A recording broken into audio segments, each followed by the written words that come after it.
He was screwed up on a long length of time behind enemy line. It was 87 days, 7 hours, and 35 minutes.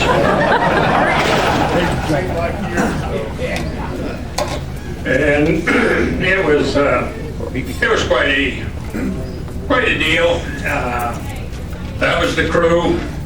And when I was a young lad, I still didn't have any hair. That's the way we looked. We didn't look too good. But was WWII the last one? We almost won, but the politicians got to give it away. And a lot of interesting things went on. We had good living conditions if you was on a flight crew.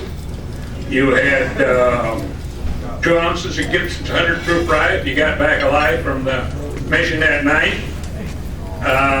It was a good life, a real good life. The food was good. Of course, the ground crews, they had it a little harder than we did.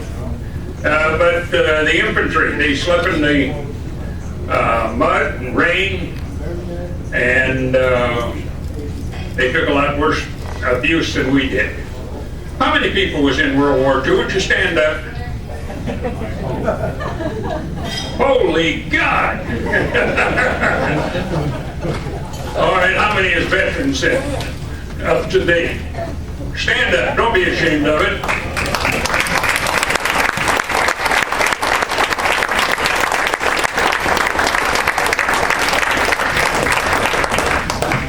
It was an honor to be in the military as far as I'm concerned. And the world was at war. You got to have a lot of fun in one sense of the word. We had, as flight crews, we had nice leather jackets. And the girls chased us real well. Of course, I wasn't a good runner, so I'd get caught every now and then. And anyway, to get started on the thing, and so I can get down here to halfway reasonable, on May the 27th, 1944, we was on the way to go to a air drone on southern France, a Ju-88, and to finish taking them out.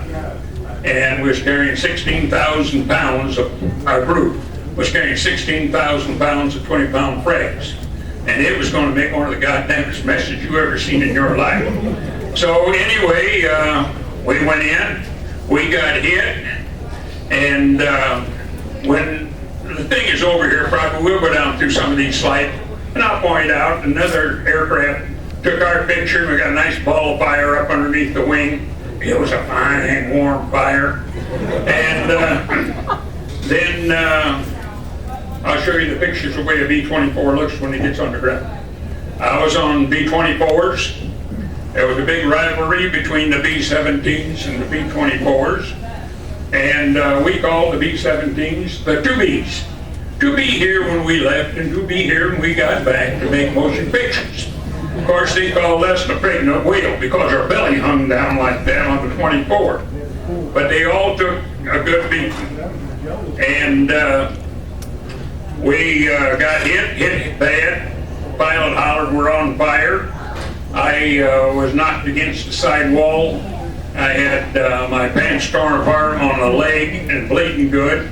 And then I found out I was hitting the butt too. And I got hit in the ass, and a piece of black, it was about that long. Didn't know it for a while. And I jumped. I'm getting out of this goddamn thing quick.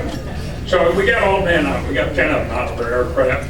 We also lost 5 more aircraft that nobody got out of that day. So that's a pretty good loss of men. And some of them, the bombardier, navigator, they lit on the road in the mountains. This is heavy mountains, and they got the base helps. And the Germans reached up, they had them right now. Well, I was high enough, and and I opened up early, and I drifted over and went down into a valley. And after I got on the ground, I looked to see now just what happened.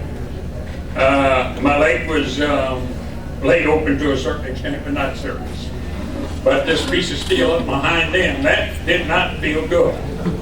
And I looked around to see what have you got? You want to be lonesome? Jump out of an airplane in a foreign country, light on a mountainside, and nobody to help you. That will give you a lonesome feeling, I'm telling you quickly. We had I had a 45 automatic. I had a 357 Magnum my dad got for me from a special deal with an FBI agent. I had 56 rounds for my mag, and I had 7 clips for my 45. Then we had this escape kit. And this escape kit was a great thing. Inside it had $48 in blue seal money. And I'm in France. But they had told us, and we know they wouldn't lie to us, that you could trade that 7 to 1. For a dollar bill, you could get 7 French dollars off. You couldn't get one of them frogs to even touch it within a mile. So that wasn't any good. And would you give me that silk mat?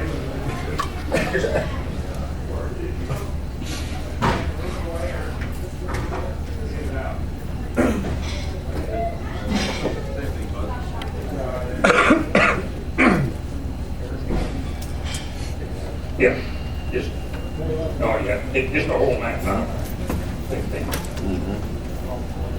There was 4 of these in there. They're silk mats. And we know they're good escape mats. It shows no contour. You look at that and you say, oh, I can walk from here to there without any trouble whatsoever. Holy God. Yeah, even into the Pyrenees Mountains, you know. Just walk down there, walk right in. Germans ain't gonna find you anyway. So we had those in there that give us a lot of confidence. We had a little Mickey Mouse compass. And I did have, I think there was 6 morphine syringes in the kit and some pyrobenzodrine. Now, you'll have to excuse my vocabulary, but the pyrobenzodrine was a pep pill. And you would take it and you couldn't stop it. So I'm sitting up in there and what in the hell am I going to do? And I got up and tried to walk, and I took morphine and popped the pyrobenzodrine and started. Anyway, I got quite a little distance. There's a little village I seen, and I was going in to give myself up because I had the plaque in my hind end, and I figured I would have blood poisoning, and you name it, I'd have it. And I was walking down, and this old gal come up to me and had a little kid. She shoved me back in the undergrowth, and I thought, what the heck is going on? The German patrol come by. And I laid back in there and screwed up real good with morphine and everything else. And then 2 young French girls come out and got me. And they got my arms up over their shoulders, and oh my God, I thought I'd died and gone to heaven. And they took me in town, took me upstairs. They were going to cut this plaque out of my hip. And they had a doctor come down to do it. He was a hunter. And he used to sew up his wild boar dogs, so he was a real good doctor. Well, he cut it out with a straight razor, a hunting knife, and I think he had a pair of long nose pliers, I ain't too sure. And then he put something in it, and I got him to put some of this sulfur-diazine crystals in it, and they wrapped a collial bandage up in it and stuff. And it was all right. It was a lot of pain. It hurt. But that wasn't the worst of it. The worst is now to come. They took me back out to this hole, underbrush. And I'm laying there and not really sure where I'm at.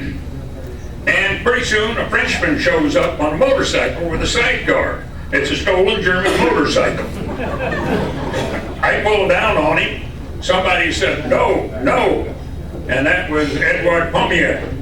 And he was one of them who was up there in the room where I got cut out. And this was a Frenchman that was going to take me down off the mountain. And this is getting dark. So I come down off the mountain. It was 30 miles or 40 miles, Lord only knows.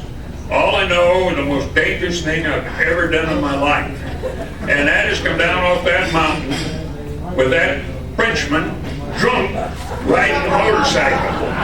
Now, if you got a better one than that, put her out real quick. But that was the way he was living.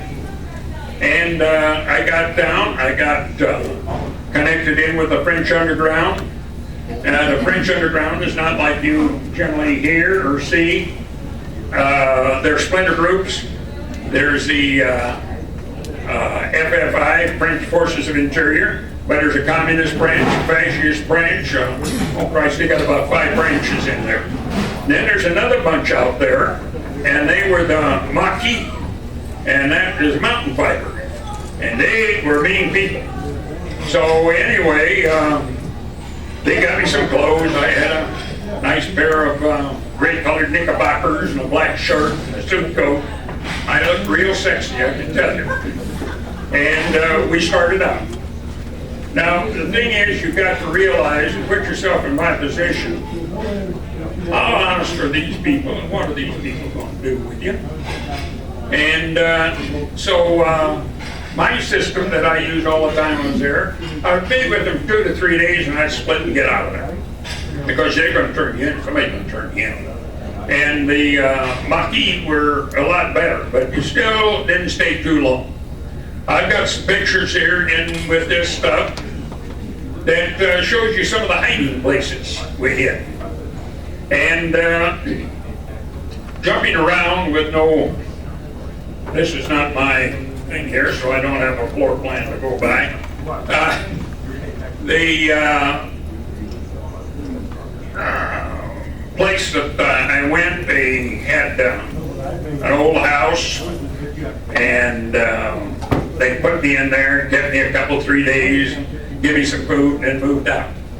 Well, I got in another area, a few miles from there, and I got caught in town. And they put me in a hole in the wall, which you'll see pretty soon. They put some stones in it. They tell me, I knew they put stones in it. They give me a chunk of cheese, a loaf of bread, jug of wine, jug of water, and put stones in the wall. And then they hung a tapestry up, they tell me, and they put a dresser in front of it. I could lay back in there, and I could hear the Germans coming in and going. And that area back there was about, 6 foot high, I guess, maybe 5, 6 feet wide, and about 8 feet long. Now, toilet facilities, you had to watch out for them.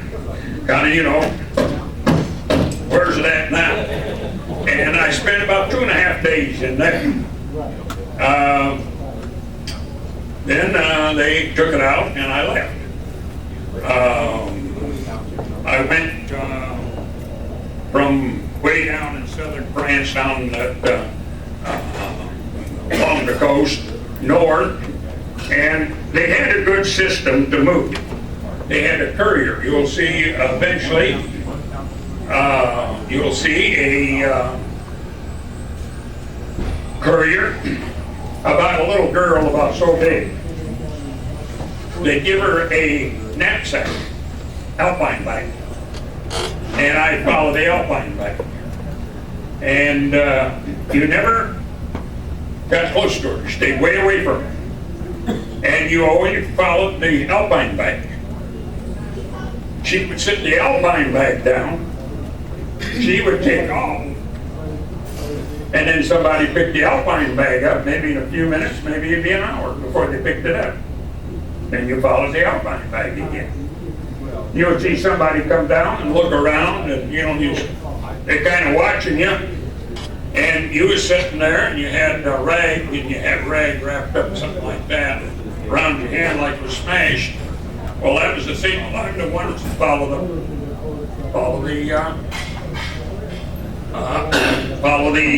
bag. And I followed the bag, and we got on the train. This one gal, she come back, and she rushed me and passed me a ticket.